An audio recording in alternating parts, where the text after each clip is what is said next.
Hoje eu quero falar, dando sequência à série de mensagens que fala sobre os milagres de Jesus.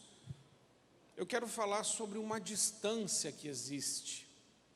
É a distância que há entre mestre e Senhor. E a Bíblia vai nos mostrar claramente que existe uma distância muito grande entre termos Jesus como mestre e tê-lo como Senhor. O texto que nós vamos ler está em Lucas capítulo 5, na versão Almeida Revista e Atualizada, Lucas capítulo 5, a partir do versículo 1. Aconteceu que, ao apertá-lo a multidão para ouvir a palavra de Deus, estava ele junto ao lago de Genezaré, e viu 2 barcos junto à praia do lago, mas os pescadores, havendo desembarcado, lavavam as redes. Entretanto, em um dos barcos, que era o de Simão, pediu-lhe que o afastasse um pouco da praia, e assentando-se ensinava do barco as multidões. Quando acabou de falar, disse Simão: faze-te ao largo e lançai as vossas redes para pescar. Respondeu-lhe Simão: mestre, havendo trabalhado toda a noite, nada apanhamos, mas sob a tua palavra lançarei as redes. Isto fazendo, apanharam grande quantidade de peixes, e rompiam-se-lhes as redes. Então fizeram sinais aos companheiros do outro barco, para que fossem ajudá-los. E foram, e encheram ambos os barcos, a ponto de quase irem a pique. Vendo isso, Simão Pedro prostrou-se aos pés de Jesus, dizendo: Senhor, retira-te de mim, porque sou pecador. Pois à vista da pesca que fizeram, a admiração se apoderou dele e de todos os seus companheiros, bem como de Tiago e João, filhos de Zebedeu, que eram seus sócios.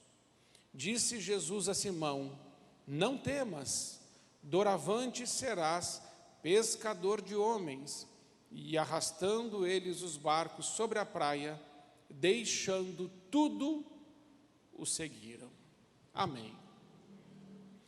Aqui nessa passagem, nós vemos algo muito interessante.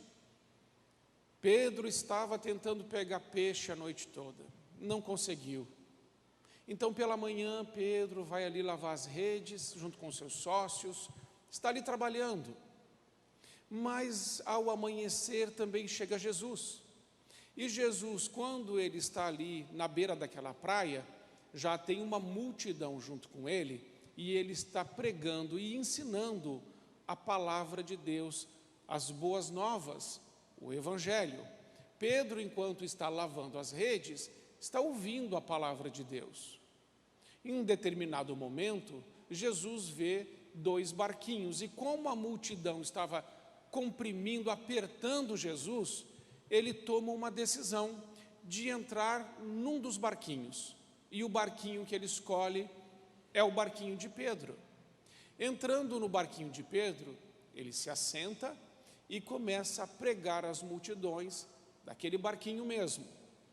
Quando ele termina de pregar, ele chama Pedro e diz: Pedro, vamos mais para o fundo agora. Vamos entrar um pouco aqui para dentro do mar, porque nós vamos pescar. Só que era de dia, e todo mundo que pesca sabe que o bom para pegar o peixe é à noite.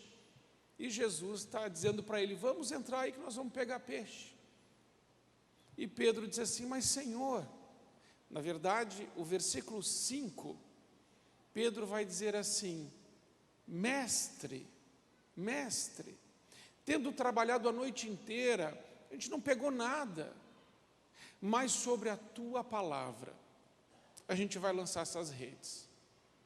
E Pedro lança as redes, e aí não consegue mais puxar de tanto peixe que vem. Então chamam outro barquinho, e os 2 barcos ficam cheios, e quase afundam, tamanha quantidade de peixes. Diante desse fato milagroso, Pedro não chama mais agora Jesus de mestre, Veja lá o versículo 8. No versículo 8, ele vai dizer assim: Senhor, retira-te de mim, afasta-te de mim, porque eu sou um homem pecador. Amados irmãos, na nossa caminhada cristã, nós podemos ter Jesus durante muito tempo como nosso mestre. E não é errado ter Jesus como mestre, mas ter Jesus só como mestre, não é possível herdar o reino de Deus se tivermos somente Jesus como nosso mestre. Jesus é mestre. João capítulo 13, versículo 13, põe lá na tela para mim. João 13, 13, Jesus vai dizer assim: vocês me chamam de mestre e de Senhor, e vocês fazem muito bem, porque eu sou mestre e Senhor. Mas aqui o Pedro, ele está dizendo assim, lá no versículo 5, ele diz assim: mestre, a gente não pegou nada. Ele está falando com Jesus e entendendo que Jesus ensina bem, entendendo que Jesus tem uma boa palavra, dá para ser amigo de Jesus, e ele estava se relacionando assim com Jesus. E ele se relacionou assim com Jesus, até que ele percebeu que ele não estava falando só com o mestre, mas ele estava falando com o Senhor. E a primeira coisa que Pedro vai fazer, põe o versículo 8 para mim. A primeira coisa que Pedro vai fazer, quando ele percebe com quem ele está falando, é se prostrar, é se ajoelhar, é se humilhar diante de Deus. Está escrito lá: prostrou-se aos pés de Jesus.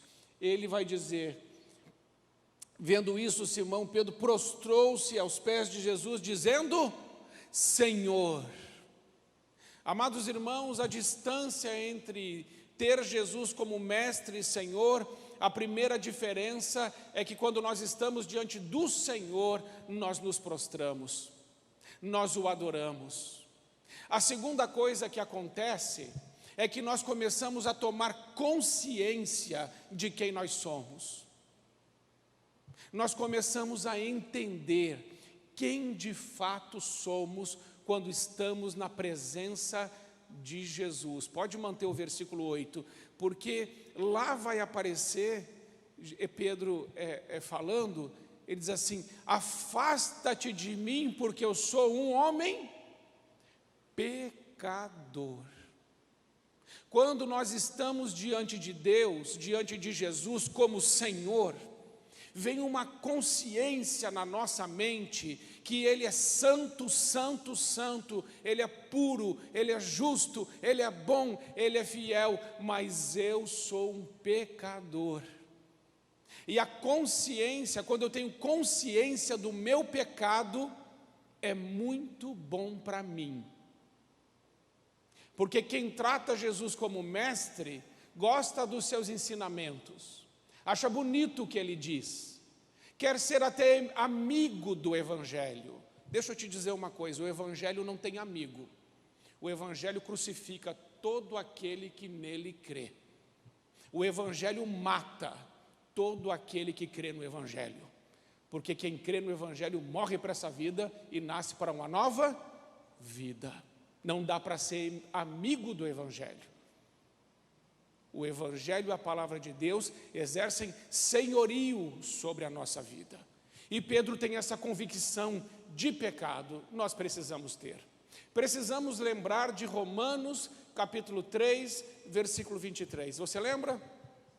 Porque todos pecaram e destituídos estão da glória de Deus.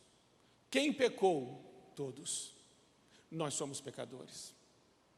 Mas apesar de sermos pecadores, como Simão Pedro diz, reconhecendo o senhorio de Cristo, temos uma boa notícia. Romanos capítulo 5, versículo 8. Põe para mim Romanos 5, 8. Romanos 5, 8, você lembra?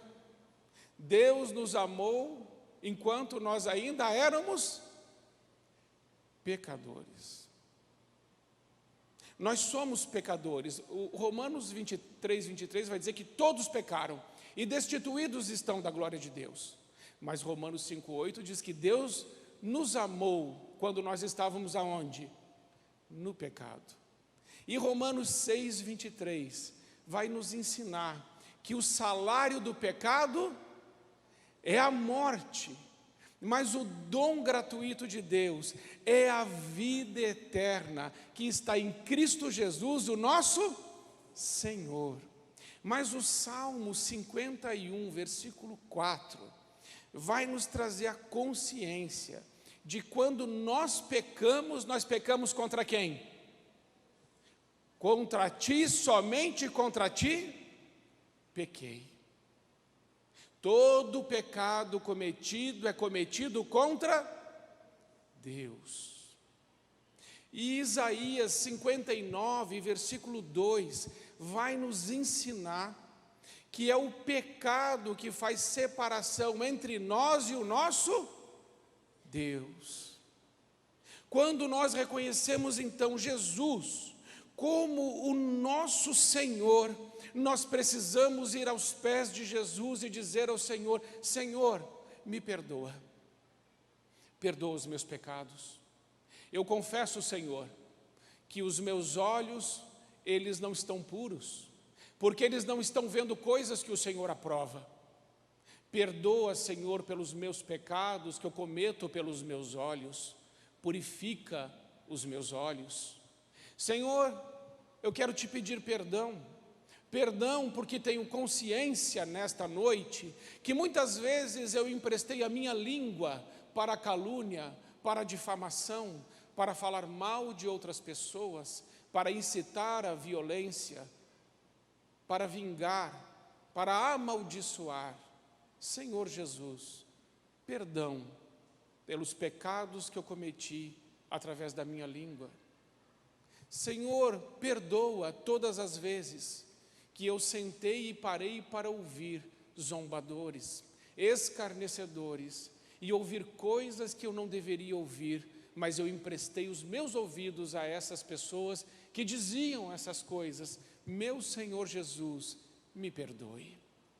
Quando estamos diante de um Deus santo, precisamos ter convicção dos nossos pecados, mas não só a convicção do pecado, mas como fez ali o apóstolo Pedro no versículo 8, dizendo: Senhor, eu sou pecador, Senhor, tem misericórdia de mim. Eu não sou digno de estar na tua presença, se não fosse o teu sangue. Então é necessário, irmãos, confessarmos os nossos pecados e admiti-los diante de Deus, para que Ele nos limpe com o seu sangue. Por isso é que está escrito em 1 João, capítulo 1, versículos 8 e 9. Coloca na tela 1 João, capítulo 1, 8 e 9, que diz, o 8 também: se dissermos que não temos pecado nenhum, a nós mesmos nos enganamos, e a verdade não está em nós. Mas o versículo 9 diz: mas se nós confessarmos os nossos pecados, Deus é fiel, Ele é justo para nos perdoar de todo pecado e nos purificar de toda injustiça. O diabo quer que você fique em silêncio, ele não quer que você fale, ele gosta de segredos, ele gosta de silêncio. O diabo tem colocado mordaças nas bocas das pessoas para que elas não falem para Deus o que está acontecendo aqui dentro. Mas nós precisamos dar voz à nossa dor, dar voz ao nosso pecado, colocá-lo na cruz e dizer: Senhor, me perdoa pelos os pecados que eu cometi, purifica-me, lava-me, porque eu quero ser usado por Ti e usado para a Tua glória. Eu quero cumprir o propósito que o Senhor chamou para eu fazer. Amém? Agora veja, existe um momento na vida de Pedro que ele teve esse encontro, que na verdade Jesus o encontrou. E assim foi com cada um de nós. Todos vocês que estão aqui, que já entregaram a sua vida a Jesus, um dia Jesus te encontrou. Não foi você que encontrou a Cristo, foi Cristo que te encontrou. Porque o perdido somos nós, é Cristo que nos acha, não somos nós que achamos Cristo. Houve um dia que Ele chegou. Na minha vida, houve esse dia que eu parei de chamar Jesus de mestre e comecei a chamá-lo Senhor. Foi em 2005, aonde a minha vida estava muito ruim, muito ruim. A minha esposa estava com depressão. Eu estava vivendo um período muito difícil. Nossa família estava à beira de um colapso. Possivelmente o nosso casamento não ia durar muito tempo. Nossos filhos iam ficar sem seus pais. E a nossa família certamente seria destruída. Mas alguém me fez um convite. Um convite para ir para a igreja. Um convite para visitar uma igreja. Talvez você hoje esteja aqui na igreja pela primeira vez por causa de um convite. E eu fui. E a igreja anunciou um retiro. Retiro de carnaval de 2005. E eu perguntei assim, qualquer um pode participar? Porque eu pensei assim, um bando de gente santa de Deus. E eu? Falei, eu posso participar disso aí? Será que eu não vou estragar o retiro, né? Eles falaram assim, não, qualquer um pode sim. Falei, então, põe meu nome aí, eu vou. E eu fui. E o meu quarto estava na frente do quarto dos adolescentes. Eu não dormia a noite inteira. Se eu não tivesse quebrado, porque eu estava a pé, eu fui com o ônibus da igreja, eu tinha ido embora aquela noite. Mas Deus já me deixou tão miserável, que não tinha nem como eu fugir dele. E aí eu fiquei lá. E aí pela manhã, eu escutei aquele louvor tocando, lá na capelinha do retiro. E a minha esposa falou assim, vamos lá. Eu falei, não, é opcional. Vai quem quer. Aí ela saiu do quarto, ela falou assim, é opcional? Aí um irmão cheio do Espírito Santo falou assim, não tem nada de opcional aqui não. Tem que participar de todos os cultos. Aí ela voltou e falou, amor, vamos que nós já estamos atrasados. Aí eu fui lá, entrei, cabisbaixo, triste, meio deprimido, meio frustrado, mal. E um irmãozinho começou a tocar uma música que dizia assim, leva-me além, leva-me além. E aí eu falei para Deus, Senhor, leve-me além dessa miséria, me ajude, me alcance. Eu tenho convicção que eu sou um homem pecador. E ali, irmãos, naquele dia, naquele louvor, eu passei da morte para a vida. Eu parei de chamar Jesus de mestre e comecei a chamá-lo Senhor. E por causa disso, a minha família foi totalmente restaurada. A minha família foi salva. E debaixo do senhorio de Jesus eu tomei muitas decisões. Então eu preciso alertar você algumas coisas nessa noite. Que uma pessoa não será salva se não tiver Jesus como seu Senhor.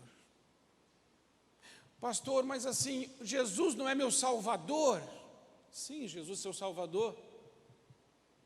Só que Jesus não é Salvador de quem Ele não pode ser Senhor. Ele não pode. Ou Ele é seu Senhor, ou Ele não é nada. Jesus disse, quem não junta comigo espalha. Quem não está comigo, está contra mim. E ter Jesus como Senhor não significa apresentar resultado na igreja. Ter Jesus como Senhor não significa fazer coisas para o Senhor. Algumas pessoas pensam que serão salvas pelo ativismo na igreja. Pastor, eu deixei minha casa, deixei minha família, e eu sirvo aqui na igreja, e fico aqui, tudo que tem aqui na igreja eu estou trabalhando e estou fazendo. Volte para sua casa e cuide da sua família. Igreja não é lugar da pessoa ficar se escondendo. Tem que voltar para casa, cuidar do esposo, dos filhos, cuidar da mulher, dos filhos. Tem que estar presente em casa. Ativismo não salva ninguém. Outras pessoas estão querendo servir na igreja para tirar a dor das suas consciências pela vida pecaminosa que levam e querem compensar, trabalhando na igreja, compensando a vida desregrada que tem fora da igreja. Isso não vai te adiantar de absolutamente nada. É muito importante entendermos isso, irmãos. Põe para mim ali, faz favor, Mateus capítulo 7, a partir do versículo 20. Eu acredito que está ali. Assim pelos frutos os conhecereis. Pode passar. Nem todo aquele que diz, Senhor, Senhor, entrará no reino de Deus, mas aquele que faz a minha vontade. Não adianta vir na igreja, Jesus está dizendo isso, olha, não adianta vir no culto e ficar falando assim, Senhor, Senhor, nós te amamos, Senhor, Senhor, nós te adoramos, Senhor, o Senhor é maravilhoso, Senhor é isso, o Senhor é aquilo, e Jesus está dizendo assim, não é só aquele que diz Senhor, Senhor, que entrará no reino de Deus, mas é aquele que faz a minha vontade. Para entrar no reino de Deus eu preciso ter Deus como meu Senhor, não só da boca para fora, mas submeter a minha vida à orientação, à direção da palavra de Deus. A palavra de Deus é a verdade. João 17:17, Pai, santifica-os na verdade, a tua palavra é a verdade. Então Deus está nos ensinando que nós temos que ter um trilho, uma bússola, um norte, uma referência, um livro de regra, de fé e de prática, e este livro é a palavra de Deus. O crente não vive pelo que o mundo diz, o crente não vive pelas conveniências, um cristão vive por suas convicções, e as suas convicções estão em princípios e valores imutáveis da palavra eterna, santa e viva de Deus. Senão, irmãos, andaremos em círculos e não entraremos no céu. O texto diz isso, não é só aquele que diz Senhor, Senhor, que entrará no reino de Deus, mas aquele que faz a minha vontade. Muitos me dirão naquele dia, Senhor, em teu nome fizemos milagres, em teu nome profetizamos, em teu nome expulsamos demônios, e ele lhes dirá abertamente, nunca vos conheci, apartai de mim vós, os que praticais a injustiça. Você está entendendo? Senhor, em teu nome profetizamos, em teu nome expulsamos demônios, em teu nome fizemos milagres, e Jesus está dizendo assim, eu não quero saber o que você fez usando o meu nome, eu quero saber se você me obedeceu, se você é meu, porque eu tenho poder para fazer o que eu quiser, eu não preciso de você. Deus está nos ensinando isso, eu não preciso de você para fazer nada para mim, eu não quero um fazedor de coisas, eu quero filhos que me amem, e que me obedecem porque me amam, e porque me obedecem porque reconhecem, João 3,16, porque Deus amou o mundo de tal maneira, que enviou o seu Filho unigênito, para que todo aquele que nele crer, não morra, mas tenha vida eterna. A vida eterna é resultado de crer no amor, na graça, no sacrifício vicário, substitutivo de Jesus Cristo na cruz por nós. Ele foi chicoteado, ele foi humilhado, ele foi negado, ele foi traído, ele foi cuspido, ele foi escarnecido, mas ele foi levado àquela cruz como um cordeiro mudo, não abriu a boca para se defender, não reagiu, porque ele viu eu e você, e ele falou, vale a pena morrer por eles, porque eles são meus filhos. Você entende isso? Jesus não é mestre, Jesus é mais que mestre, Ele é Senhor. Nós não podemos viver a vida do nosso jeito e dizer que temos Cristo como nosso Senhor. Houve um homem que chamou Jesus de mestre e não conseguiu chamá-lo Senhor. Põe para mim Mateus capítulo 19, a partir do versículo 16. Vamos ver esse texto, é muito importante, irmãos. Mateus 19, a partir do versículo 16, por ali, faz favor. Eis que alguém aproximando-se, lhe perguntou, mestre, perguntou o quê? Mestre, não falou Senhor, falou mestre, igual Pedro falou no versículo 5. Que farei eu de bom para alcançar a vida eterna? Respondeu-lhe Jesus, por que me perguntas acerca do que é bom? Bom só existe um. Jesus já deu uma chapuletada nele aqui, porque Jesus já sabe onde que ele quer chegar. Por que me perguntas acerca do que é bom? Bom é só existe um. Se queres, porém, entrar na vida, guarda os mandamentos.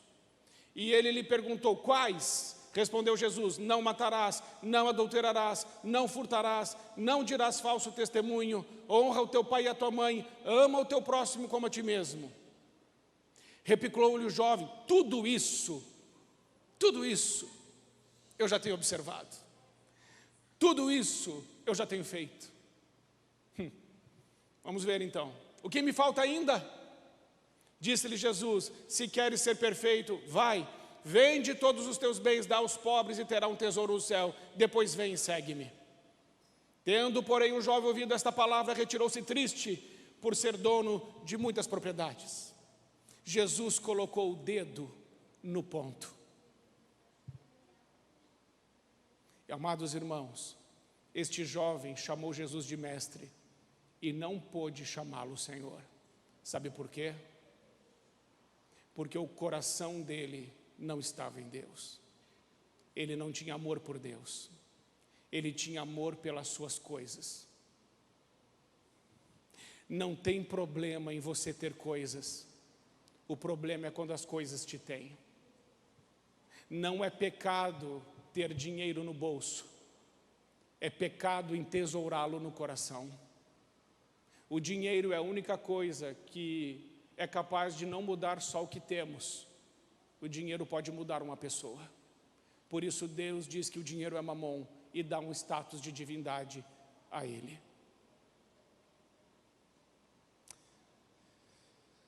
Aprendemos com esse jovem rico que Deus deseja ter o nosso coração.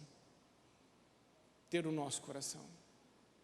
Se tem alguma coisa que te impede de chamar Jesus de Senhor, por favor, coloque isso na cruz. Coloque isso na cruz. Porque Jesus não veio para ser seu mestre. Jesus veio para ser o teu Senhor. E ter Jesus como Senhor é obedecê-lo em tudo.